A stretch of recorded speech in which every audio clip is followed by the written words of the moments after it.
Let's go to our lesson this afternoon, Kabsat, okay? Open your Bibles with me to Second Peter chapter 1, and let's read it quick. Second Peter chapter 1, verses 5 to 11. I'd like to speak to you this afternoon on the message entitled, It's a Question. It is a question of, it is not a question about material aspect, it is not a question about career aspect, but this is a question about the very core of what we are. And pag sinabi kasi nating core, dito yung kakabsat, di pinakasentro ti biyag tayo. Nga nung palpak dito, everything else fall apart in our lives as a Christian. So, we are going to talk this afternoon about your spiritual life. So, the question is this: how are you growing spiritually? That is the question. How are you growing spiritually? When you stop to grow spiritually, you decay, you begin to decline. And as a Christian, you won't be able to honor and serve God well. So you need to grow spiritually. Second Peter 1, 5 to 11, the Bible says, beside this, giving all diligence, add to your faith virtue. We started by faith, but we did not end there. That is where we began. The Bible says, add to your faith virtue, and to virtue knowledge, and to knowledge temperance, and to temperance patience, and to patience godliness, and to godliness brotherly kindness, and to brotherly kindness charity. Now, basically, personally in my life, I am hungry to know God. I am hungry to study the Bible, and I want to know everything that God wants me to know so that I can reach the full potential and maximum potential of my spiritual life. Sayang naman, di ba? Kasi nabuhay ka sa mundong ito, biniyayaan ka ng Panginoon, pero pag hindi mo na-reach yung maximum potential ng Christian life mo at namatay ka, sayang naman yung time na binigay ng Lord sa atin dito. Sayang yung kanyang biyaya. And I don't want His grace to go to waste. So, I want to know everything there is to know about God in the Bible and what it means to serve Him, how can I grow, because I really want God to get the best profit in my life. Di ba? Kaya tayo wati apo kakabsat kat tayo agnungar kumani apo Diyos ti biyag tayo. Verse 8, for if these things be in you and abound, they make you that ye shall neither be barren nor unfruitful in the knowledge of our Lord Jesus Christ. But he that lacketh these things is blind, and cannot see afar off, and hath forgotten that he was purged from his old sins. May the Lord bless the reading of His Word. Sa lungsod man lang din nakaabay mo, kakabsat, in the sanctuary and wherever you are, if you're in the Zoom, would you please ask the person next to you, how's your spiritual life? Now again, how is your spiritual life? Why is this question very important?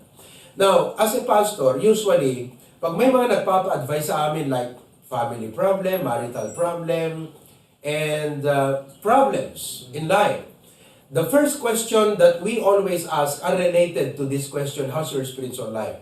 For example, pag sinabi niya, Pastor, kastoy, tinatanong namin, are you reading your Bible every day? Amen. Do you do your daily devotion? Amen. Pag sinabi niya, yun nga, Pastor, paminsan-minsan, I think that's your problem. The problem that you told me is not the real problem. The real problem is you're not reading your Bible every day. Because if you're reading your Bible every day, you meditate, you pray, most of your problems are already solved. And this problem is not necessary anymore if you are reading your Bible and praying. So in other words, itong tanong na how is your spiritual life is a core question. It is a question that you cannot set aside. It is a very important question. It is a question that you cannot take for granted. Yung bang hindi mo pwedeng sabihin, ay wala akong pakialam sa spiritual life ako, sa spiritual life ko. Even if I am not spiritually okay, I'm still okay. No, you are not. No Christian is okay when he's not okay spiritually. Wala pong Kristiyano na okay if he's not right with God. Wala pong Kristiyanong okay na hindi lumalalim ang pagkilala niya sa Diyos. Wala pong Kristiyanong okay na hindi siya lumalago sa kanyang spiritual life.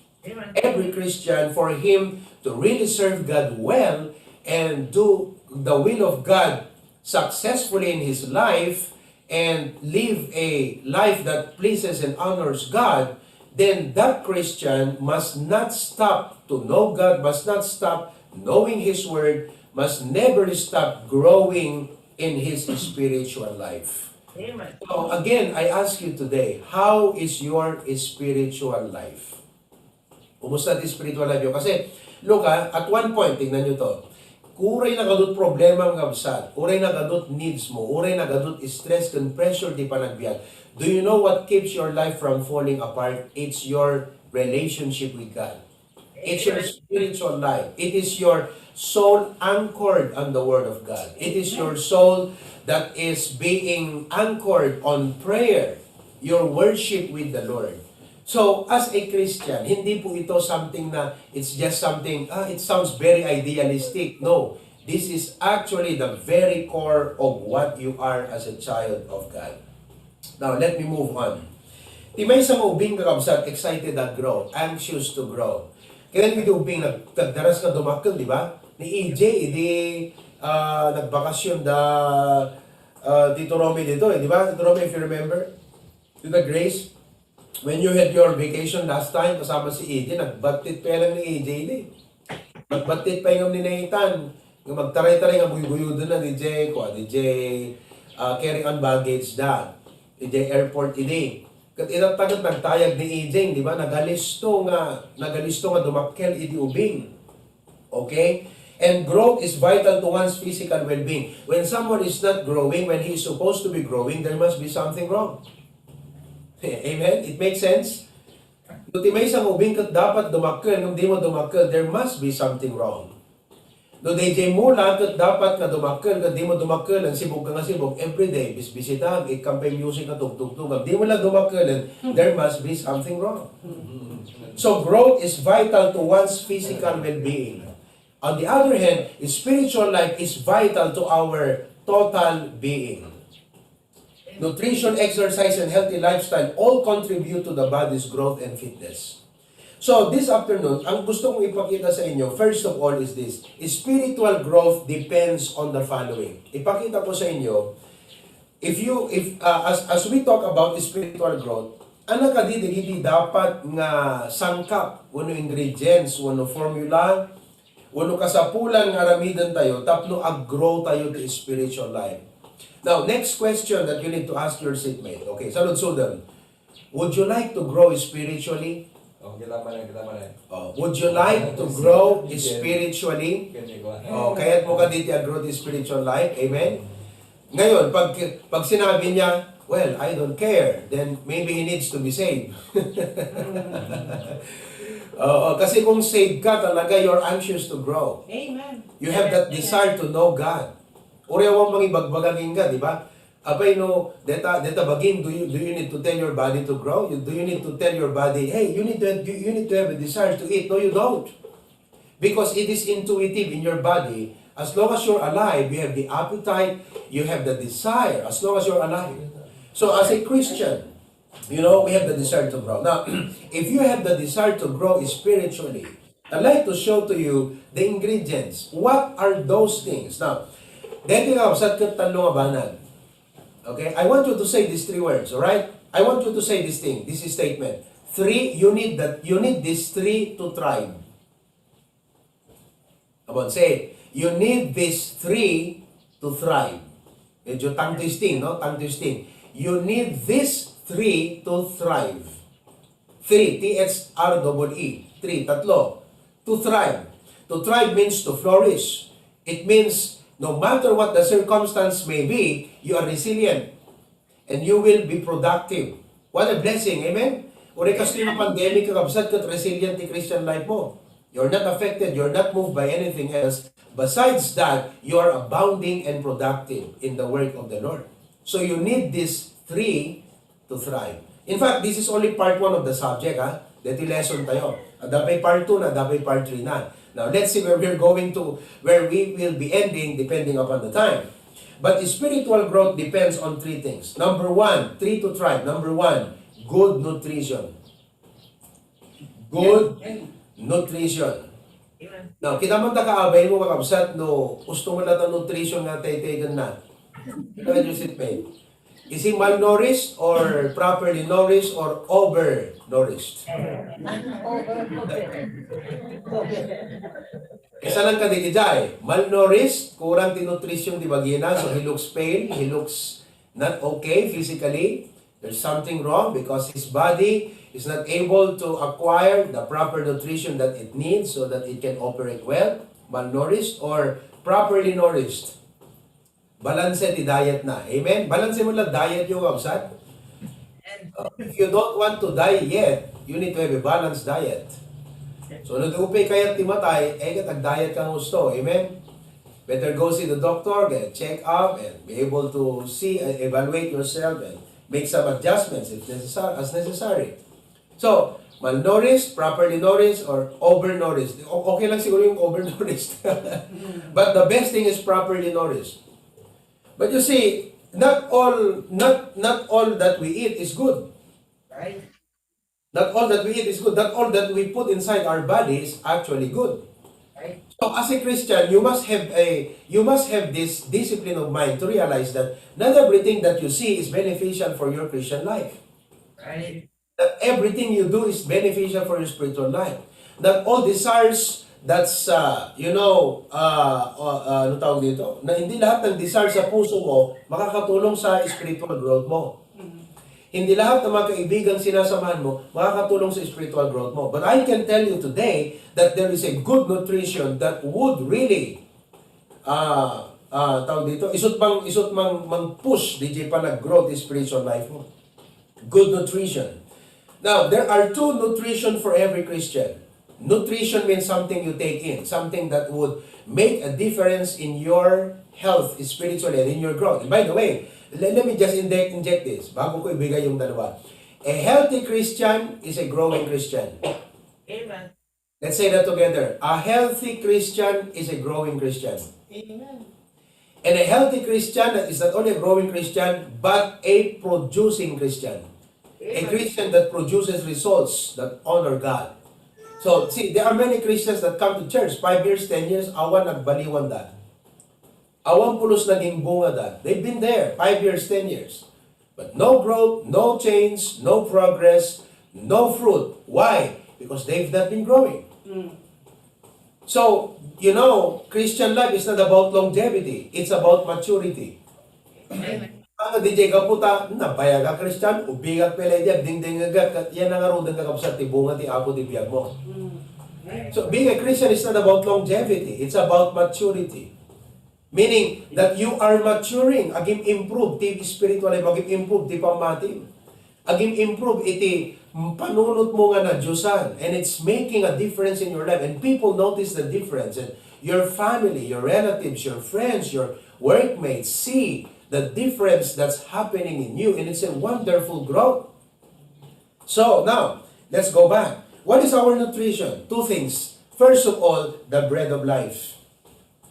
The bread of life. Diba? Bread represents food. Okay? Mention not by bread alone, but by every word. So, for the physical body, it's bread. But for the direction of our spiritual life, it's the Word of God. But bread here, since we call it bread of life, this bread of life is Jesus Christ. Jesus said, He claimed, John chapter 6, I am the bread of life. So Jesus is saying, eat me. Now, what does it mean to eat Jesus as the bread of life? It does not mean literally na kanong ni Apo Jesus. This is what the Catholics, this is how the Catholics made a big mistake. Because, they made the big mistake of, DJ ko natin nga transubstantiation o consubstantiation. They thought that the moment the priest would raise that bread, it transforms, it becomes the literal body of Christ. And pagka tinake mo yan doon sa tinatawag na, anong tawag doon, yung, ano yung pangawag mo ni Giant? Hindi nakikinig doon. Ano pa ako? Hindi, doon sa misa. Yung ostya. Yung ostya. Pag tinake mo yun, sabi nila, You are eating the literal body of Christ. You're literally eating the body of Christ. Consubstantiation, transubstantiation. But that's not what it means. Now, pag sinabi natin Jesus is our bread of life, it means that we are talking about our relationship with Him. It means that in everything that you do, ti apo ti makita. Isot nutrition ti biyag mo di jay. In your problems, ti apo kuma iti makita. In your blessings, hamo nga lipatan nga ti apo iti makita. Because everything in this world is a potential threat, is a potential virus to our spiritual life.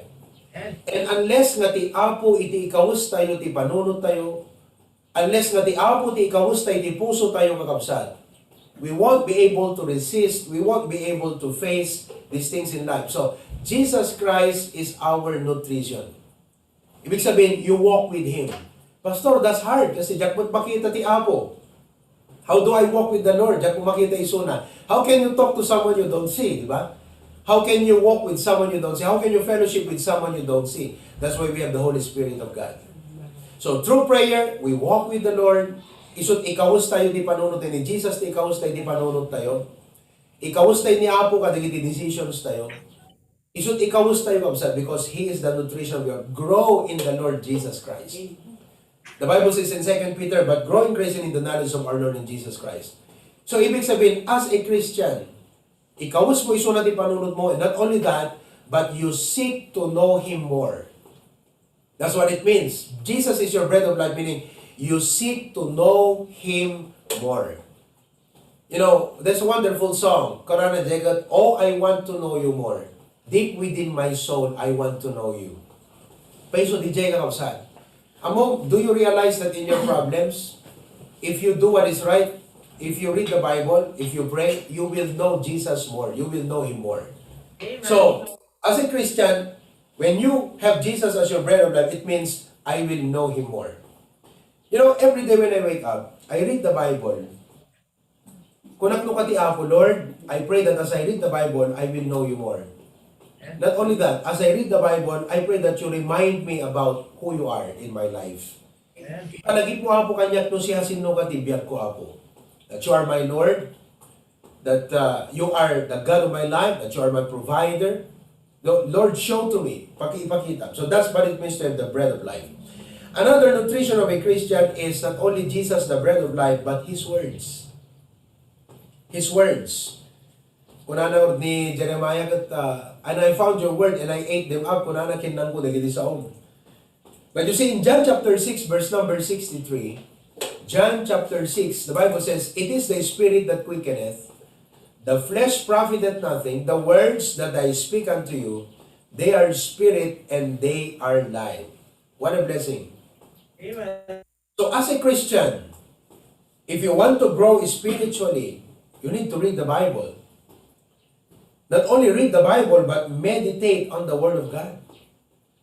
Desire the sincere milk of the Word that she may grow thereby. This is our milk. This is our meat. So, anong itad king kati sa uti apo tapno aggrow ka? 2 Timothy chapter 3. Dito itad ti sa uti apo tapno aggrow ti spiritual life mo.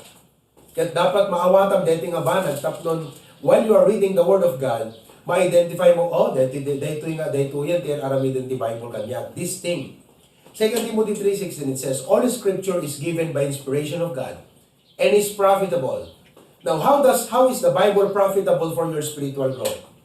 Umuna, the Bible gives you the doctrine. Doctrine means right teaching. Usto nga panursuro. Other calls it philosophy. Or other calls it it's called doctrine. Sursuro, adal.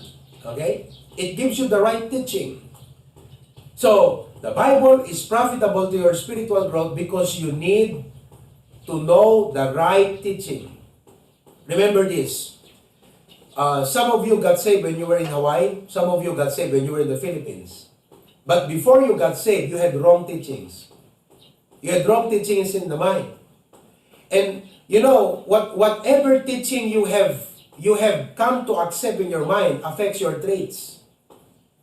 Noan niya, DJ teaching nga iso ti inabsorb, DJ mind mo, isumutin iti mga pektar, DJ traits mo, di kagagalad mo, di panagbiyan. So you behave in such a way, you act in such a way, you talk in such a way, that reflects the teachings that your mind has learned and accepted. So, as a Christian, now that you are saved, you have accepted Christ, you need a detox. May cut di kita wrong teaching, cut may salpak king kat right teaching. That's how you grow spiritually. Amen? That praise God because nanipod pa nagdingdingat mo ti Hosanna Bible Baptist Church preaching, nanipod pa na kayat ada ni Pastor Jun kada kayo dita kakabsat, you have learned a lot of things. Amen. Amen? So, your teaching affects your trait. Your belief affects your behavior. You cannot practice what you do not know. So what you have known, that's what you practice. Right. So for us to grow and produce for the glory of God, we need to have the right teaching. And then the Bible says, reproof. Ano kaya sa unti reproof? Panangtugnar. When you are doing wrong, the Bible says, that's wrong. That is reproof. See, many times we tell our children, anak ka doon yung iba kate, di kita anak tayo. Di ba? Nung maliliit yung mga anak mo, Brother Erwin, si Ansley. Di ba? Most of the time, ang sinasabi natin sa bata, no! Diba? Right? Oh. Basta daw, Brad, yung bingkat, no! Puro no, o puro yes. Di ba? Kasi a child would tend, a child is so foolish that he tends to do things that harm him. Right? Di nyo ubingkat agarami, di ba, nag-iisot pa kadadailan na wano makaperdi. Hanang isot maperdi, makaperdi pa iso na iti gamit wano anyaman na banag ti balay. So what do you do? No! See, well, that's what the Bible says to you. When you're doing something that will harm you and can harm others and can harm the testimony of God, God says, no, don't do that. Mali yan. That is reproof. So as a Christian then, if you want to grow, you must be ready to accept reproof. Amen. Amen. Is your heart ready to accept reproof? Nabago ka abay mo, ready ka lang nga matugnar kapsat. O awan samot nagsaog kapsat, ay bakam takabay mo, ready ka busog na matugnar mo na. Ha? Ado ni kini Kristiyano nga, di na kahit matugnar ka kapsat. Kaya muna ka tisot na laing lapta, kaya muna ka amuna amin. Hana ka kapsat. Masapol nga tapusong katkuan. Ready nga matugnar. Oh.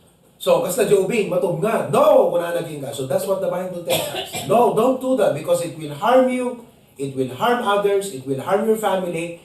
It will hurt the testimony of Christ. So, the Bible says don't do it. Kaya kami, pastor, pag nag-preach, minsan dito, Diyan mo no, balik na ni Tita Teresa, ididamdamong Tita Teresa dito yung church. At DJ ko na nung kadigita yung believer. At sa pulpulong kong pastor, digito yung ubrak ko nada. Tama ba ako, Tita Teresa? Have you felt the same way before? Yes. At ipulpulong sa limanang bet ni pastor, digito yung ubrak. Taapay tira-tira anak ni pastor na pulpit. You felt that, right?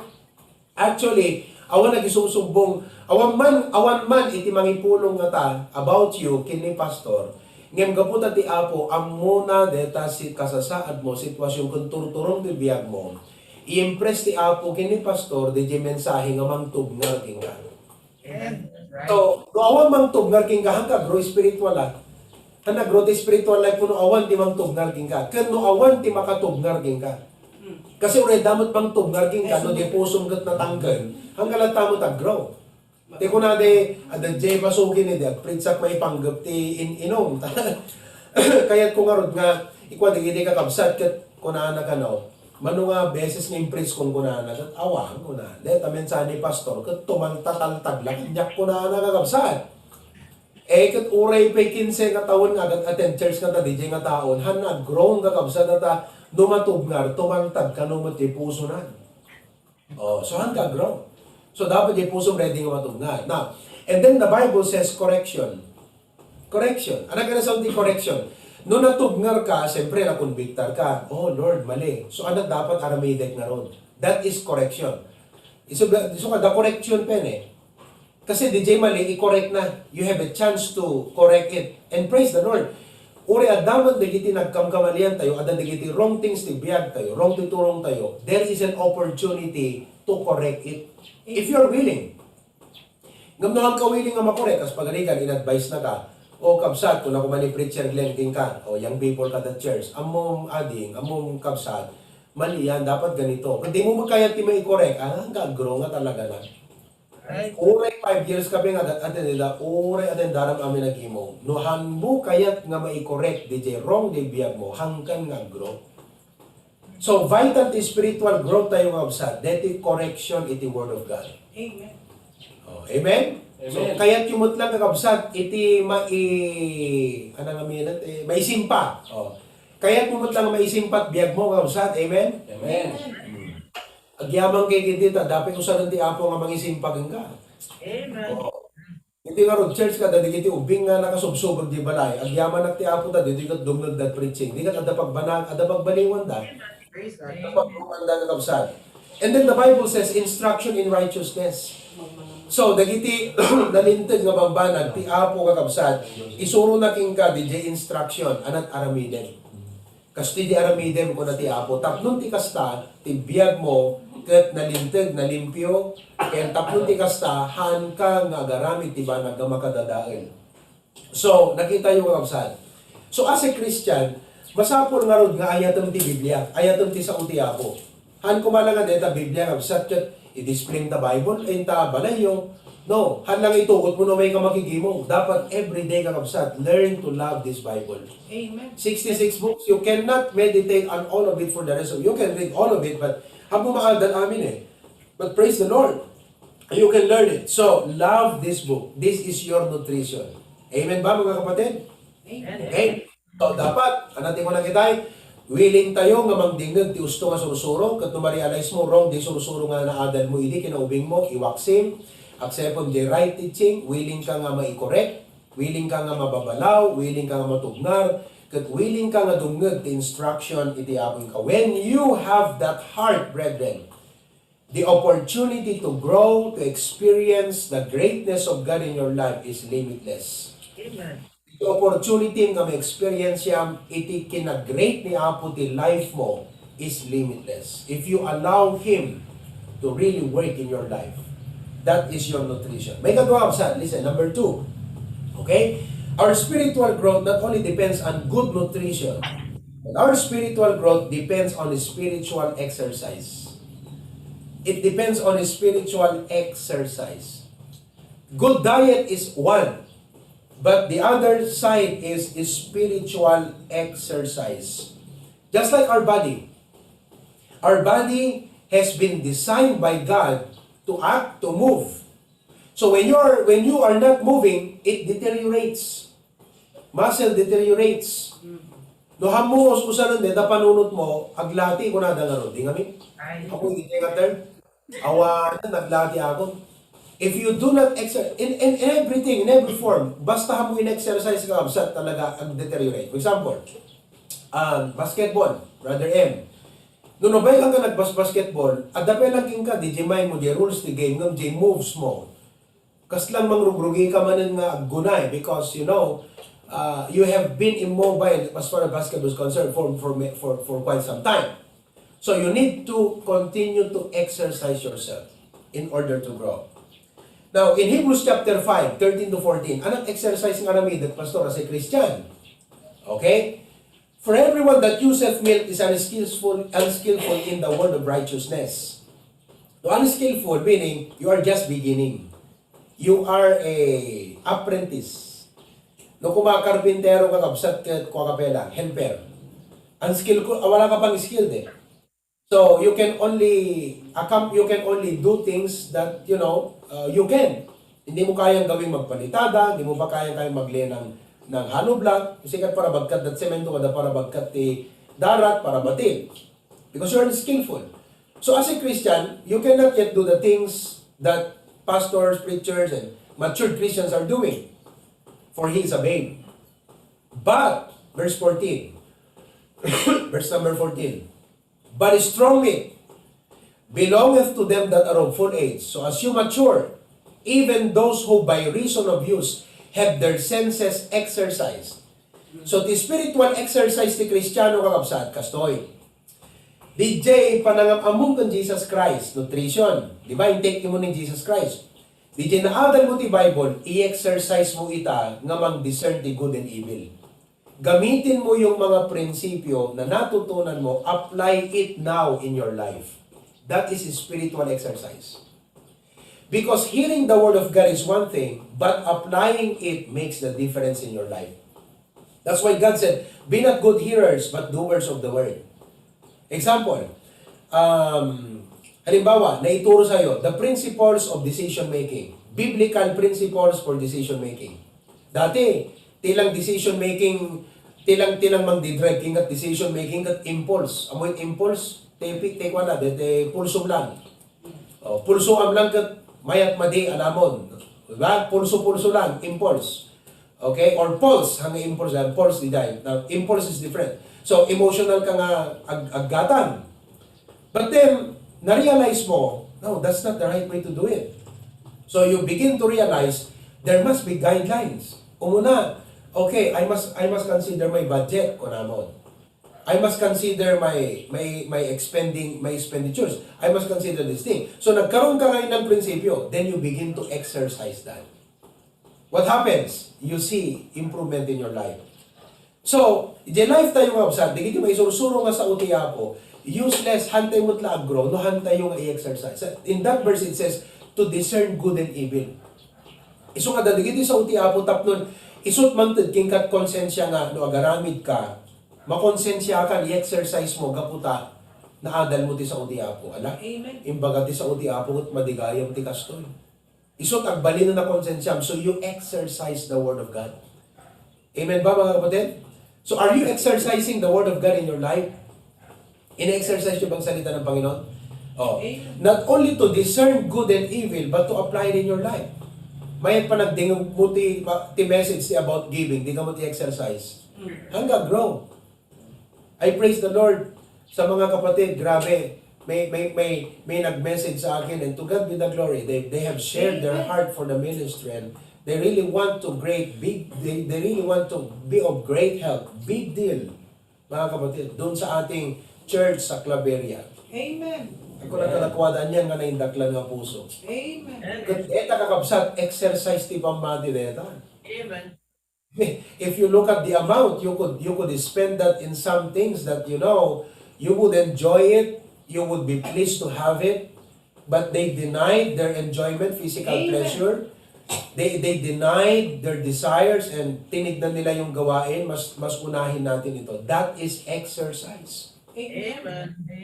And when you do that, kakabsat, makita umununod ka iti giving, umununod ka ti grace of giving. Amen. Umunod ka nga, umunod ti grace. So nga, the Christian life, first and foremost, is about knowing the Lord, reading the Bible, learning the words of God, but secondly, exercising it in your life. So, i-exercise mo din discern good and evil, then i-exercise mo, i-apply mo din, biyag mo din na asan mo. And then, in verse, continue to read the verse 15, can you put the verse 15, there's verse 15 there. Okay? Kunana, Jacob Absat, dapat kunana, ti exercise pa dito, dapat na itatakit kwa kunana, dapat na kayo kong teachers kumang kunana, ngem alpay nga kasapulan nga masusurwang kay manen. So, another way to exercise the Word of God is to teach it to others. Dito, di mo ko nakakabsat nga discipleship. If you're a Christian, some point in your life, if you are already growing, and you are maturing, eventually, usaron na katiapo nga mang-mentor, mang-coach, kan mang-influence someone else unto the Lord. For example, ni Sister Jennifer Galang, pakita mo nga. Ayan. Dinidisciple niya na is your name Lauren? Lauren ba ang pangalan mo? Mabasa? Yeah? Oh, right? Lauren. Brother Lawrence and Sister Jen can now share the things they've learned from God, their experiences with God, to Lauren. And Lauren begins to understand. Actually, nalaklakan ni Lauren nga ma-assimilate. Nalaklakan ni Lauren nga maawatan iti Word of God. Gaputa may share da DJ example daking kuanan. Amen. Amen. Hindi ko lang tayo nga, it is easier said than done, but it is better caught than taught. Nalaka di ibaga, narigrigat di aramidem, ng may mayat nga, di dis disciple lang, makita na nga inubram, kaysa di imbagag lang kingwanan. Diba? Oh, Brother Lawrence and Sister Jen can tell to Lauren, you know, Lauren, you need to learn to honor God with your blessings. Oh, Amen. kuna ni Brother Lawrence and Sister Jen, Lauren, we encourage you to start giving your tithe to the Lord. You know, we started giving our tithe and we started giving this and that and that. So, di pa nang i-share that, Lauren not only is hearing the Word of God, but is seeing the Word of God applied in their lives. Deta kakabsat ti makuna nga exercise. Isong as a Christian, di ti dapat desire tayo. Diyo ka di kayat kakabsat nga dadantumot sa bali nga mabless kada tayo. Gaputa makita da di sa uti apo di biyag tayo. Don't you want that? Don't you want that you can influence your children, you can influence others because DJ life mo kakabsat maipakita DJ Word of God. May apply mo the Word of God hindi pa nagbiag mo. They are being blessed to see how the Word of God becomes so literal and how the Word of God has truly blessed your life.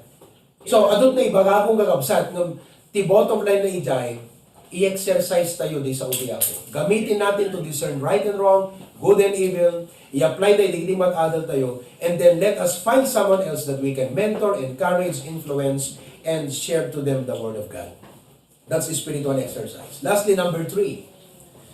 Spiritual growth depends not only on good nutrition, spiritual growth depends on spiritual exercise. But number 3, spiritual growth depends on a disciplined lifestyle. It depends on a disciplined lifestyle. Now, if you're serious to grow, as anyone else, then there must be discipline. If you're serious to develop muscles, then there must be discipline. If you are serious to develop a plant, then you must apply some discipline on it.